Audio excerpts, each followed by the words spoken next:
حضرت عائشہ رضی اللہ تعالی عنہا نے بتلایا کہ میں نے رسول اللہ صلی اللہ علیہ وسلم سے نماز میں ادھر ادھر دیکھنے کے بارے میں پوچھا۔ آپ نے فرمایا کہ یہ تو ڈاکہ ہے جو شیطان بندے کی نماز پر ڈالتا ہے۔ صحیح بخاری حدیث نمبر 751۔ حضرت عائشہ رضی اللہ تعالی عنہا سے روایت ہے کہ نبی کریم صلی اللہ علیہ وسلم نے ایک دھاری دار چادر میں نماز پڑھی، پھر فرمایا کہ اس کے نقش و نگار نے مجھے غافل کر دیا، اسے لے جا کر ابو جہم کو واپس کر دو اور ان سے بجائے اس کے سادی چادر مانگ لاؤ۔ صحیح بخاری حدیث نمبر 752۔ قتیبہ بن سعید نے بیان کیا، انہوں نے کہا کہ ہم سے لیث بن سعد نے نافع سے بیان کیا، انہوں نے ابن عمر رضی اللہ تعالی عنہ سے، آپ نے بتلایا کہ رسول اللہ صلی اللہ علیہ وسلم نے مسجد میں قبلے کی دیوار پر رینٹ دیکھی۔ آپ اس وقت لوگوں کو نماز پڑھا رہے تھے، آپ نے نماز ہی میں رینٹ کو کھرچ ڈالا، پھر نماز سے فارغ ہونے کے بعد آپ نے فرمایا کہ جب کوئی نماز میں ہوتا ہے تو اللہ تعالیٰ اس کے منہ کے سامنے ہوتا ہے، اس لیے کوئی شخص سامنے کی طرف نماز میں نہ تھوکے۔ اس حدیث کی روایت موسیٰ بن عقبہ اور عبدالعزیز ابن ابی رواد نے نافع سے کی۔ صحیح بخاری حدیث نمبر 753۔ ابن شہاب نے کہا کہ مجھے انس بن مالک رضی اللہ تعالی عنہ نے خبر دی کہ حضور صلی اللہ علیہ وسلم کے مرض وفات میں مسلمان فجر کی نماز پڑھ رہے تھے۔ اچانک رسول اللہ صلی اللہ علیہ وسلم نے حضرت عائشہ رضی اللہ تعالی عنہا کے حجرے سے پردہ ہٹایا۔ آپ نے صحابہ کو دیکھا، سب لوگ صفیں باندھے ہوئے تھے۔ آپ خوشی سے خوب کھل کر مسکرائے اور ابو بکر رضی اللہ تعالی عنہ نے آپ کو دیکھ کر پیچھے ہٹنا چاہا تاکہ صف میں مل جائیں۔ آپ نے سمجھا کہ حضور صلی اللہ علیہ وسلم تشریف لا رہے ہیں۔ صحابہ آپ کو دیکھ کر خوشی سے اس قدر بے قرار ہوئے کہ گویا نماز ہی چھوڑ دیں گے، لیکن حضرت صلی اللہ علیہ وسلم نے اشارہ کیا کہ اپنی نماز پوری کر لو اور پردہ ڈال لیا۔ اسی دن چاشت کو آپ نے وفات پائی۔ صحیح بخاری حدیث نمبر 754۔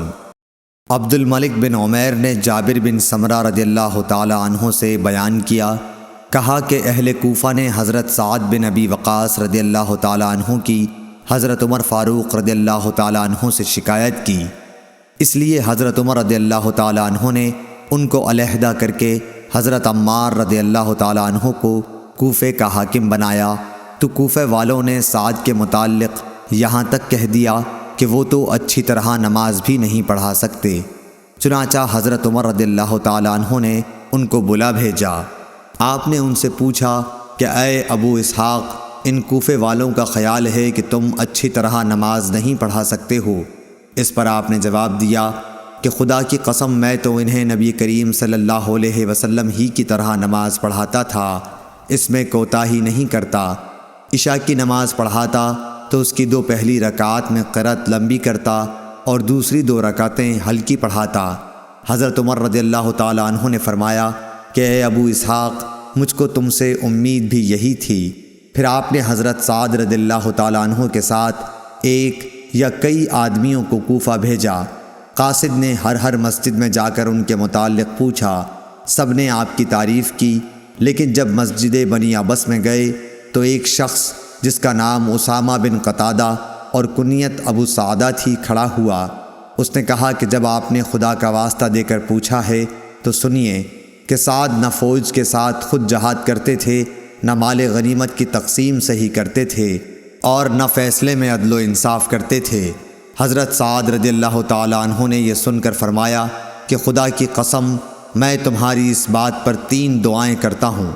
اے اللہ، اگر تیرا یہ بندہ جھوٹا ہے اور صرف ریا و نمود کے لیے کھڑا ہوا ہے تو اس کی عمر دراز کر اور اسے خوب محتاج بنا اور اسے فتنوں میں مبتلا کر۔ اس کے بعد وہ شخص اس درجہ بدحال ہوا کہ جب اس سے پوچھا جاتا تو کہتا، ایک بوڑھا پریشان حال ہوں، مجھے سعد رضی اللہ تعالی عنہ کی بد دعا لگ گئی۔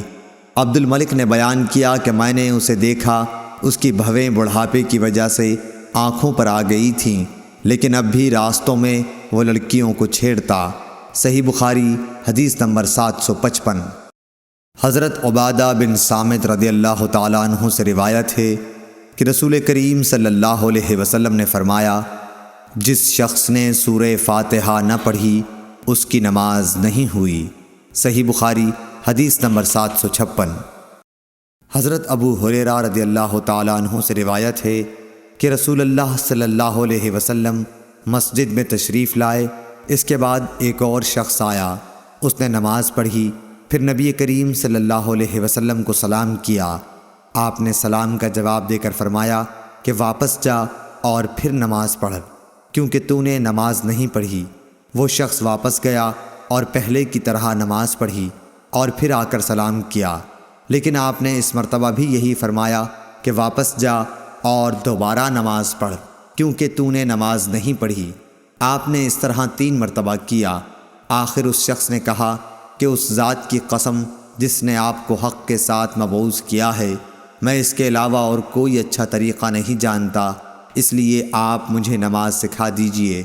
آپ نے فرمایا کہ جب نماز کے لیے کھڑے ہو تو پہلے تکبیر کہہ، پھر آسانی کے ساتھ جتنا قرآن تجھ کو یاد ہو اس کی تلاوت کر، اس کے بعد رکوع کر، اچھی طرح سے رکوع ہو لے تو پھر سر اٹھا کر پوری طرح کھڑا ہو جا، اس کے بعد سجدہ کر پورے اطمینان کے ساتھ، پھر سر اٹھا اور اچھی طرح بیٹھ جا، اسی طرح اپنی تمام نماز پوری کر۔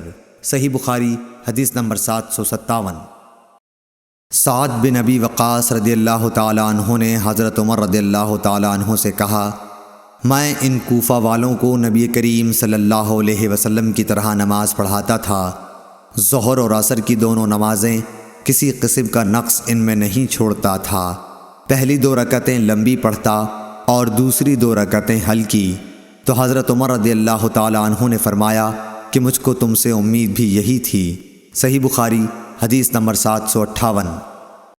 شیبان نے بیان کیا، انہوں نے یحییٰ بن ابی کثیر سے بیان کیا، انہوں نے عبداللہ بن ابی قتادہ سے، انہوں نے اپنے باپ ابو قتادہ رضی اللہ تعالیٰ عنہ سے کہ نبی کریم صلی اللہ علیہ وسلم ظہر کی پہلی 2 رکعتوں میں سورہ فاتحہ اور ہر رکعت میں ایک سورت پڑھتے تھے۔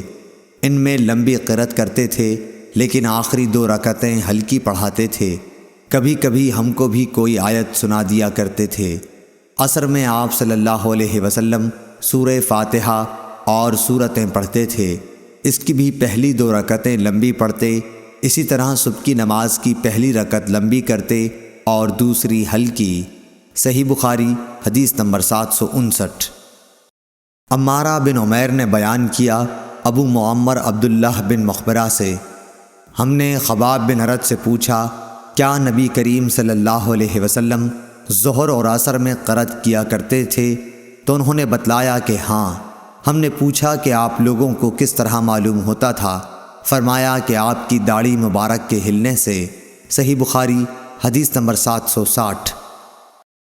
محمد بن یوسف بکندی نے بیان کیا، کہا کہ ہم سے سفیان بن عینہ نے اعمش سے، انہوں نے عمارہ بن عمیر سے، انہوں نے ابو معمر سے کہ میں نے خباب بن ارد سے پوچھا کہ کیا نبی کریم صلی اللہ علیہ وسلم ظہر اور عصر کی نمازوں میں قرأت کیا کرتے تھے؟ تو انہوں نے کہا کہ ہاں۔ میں نے کہا کہ حضرت صلی اللہ علیہ وسلم کی قرأت کرنے کو آپ لوگ کس طرح معلوم کر لیتے تھے؟ فرمایا کہ آپ کی داڑھی مبارک کے ہلنے سے۔ صحیح بخاری حدیث نمبر 761۔ مکی بن ابراہیم نے بیان کیا، انہوں نے ہشام دستوائی سے، انہوں نے یحییٰ بن ابی کثیر سے، انہوں نے عبداللہ بن ابی قتادہ سے، انہوں نے اپنے باپ حضرت ابو قتادہ رضی اللہ تعالیٰ عنہ سے کہ نبی صلی اللہ علیہ وسلم ظہر اور عصر کی 2 رکعات میں سورہ فاتحہ اور ایک سورت پڑھتے تھے، اور آپ صلی اللہ علیہ وسلم کبھی کبھی کوئی آیت ہمیں سنا بھی دیا کرتے۔ صحیح بخاری حدیث نمبر 762۔ امام مالک نے ابن شہاب سے خبر دی، انہوں نے عبید اللہ بن عبداللہ بن عتبہ سے بیان کیا، انہوں نے حضرت عبداللہ بن عباس رضی اللہ تعالیٰ عنہ سے بیان کیا، انہوں نے کہا کہ ام فضل رضی اللہ تعالیٰ عنہ ان کی ماں نے انہیں والمرسلات عرفا پڑھتے ہوئے سنا، پھر کہا کہ اے بیٹے، تم نے اس سورت کی تلاوت کر کے مجھے یاد دلا دیا، میں آخر عمر میں آن حضرت صلی اللہ علیہ وسلم کو مغرب میں یہی صورت پڑھتے ہوئے سنتی تھی۔ صحیح بخاری حدیث نمبر 763۔ ابو عاصم نبیل نے بیان کیا، انہوں نے عبد الملک بن جریر سے، انہوں نے ابن ابی ملیکہ زہیر بن عبداللہ سے، انہوں نے عروہ بن زبیر سے، انہوں نے مروان بن حکم سے سنا۔ اس نے کہا زید بن ثابت نے مجھے ٹوکا کہ تمہیں کیا ہو گیا کہ تم مغرب میں چھوٹی چھوٹی صورتیں پڑھتے ہو؟ میں نے نبی صلی اللہ علیہ وسلم کو 2 لمبی صورتوں میں سے ایک صورت پڑھتے ہوئے سنا۔ صحیح بخاری حدیث نمبر 764۔ عبداللہ بن یوسف تنیسی نے بیان کیا، کہا کہ ہمیں امام مالک نے ابن شہاب سے خبر دی، انہوں نے محمد بن جبیر بن مطعم سے، انہوں نے اپنے باپ سے، انہوں نے بیان کیا کہ میں نے رسول اللہ صلی اللہ علیہ وسلم کو مغرب میں سورہ طور پڑھتے ہوئے سنا تھا۔ صحیح بخاری حدیث نمبر 765۔